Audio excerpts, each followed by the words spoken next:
Les premiers ministres n'ont pas tardé à réagir sur Twitter.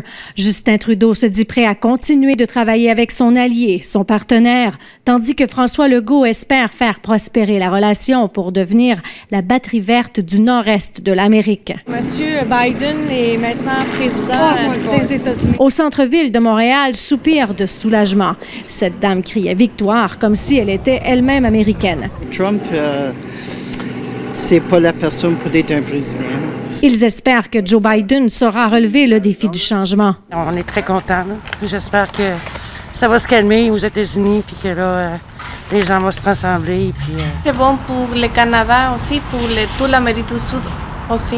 Mais ce sera difficile, disent-ils, avec un Sénat majoritairement républicain. On ne sait jamais avec Trump, on ne sait jamais avec les républicains non plus, justement avec le Sénat, etc., qui me sont pas mal prêts à tout, dans un certain sens. Alors, ça va être intéressant à voir, puis parfois stressant, je pense. D'autant plus que 70 millions d'Américains ont quand même voté pour Trump. Je trouve que ça fait quand même assez peur. Donc c'est un peu une victoire amère, je dirais. C'est un peu comme se réjouir de s'être fait amputer d'un seul bras alors qu'on pensait se faire amputer des deux. Bon, il y a quand même un bras qui est pas là, quoi.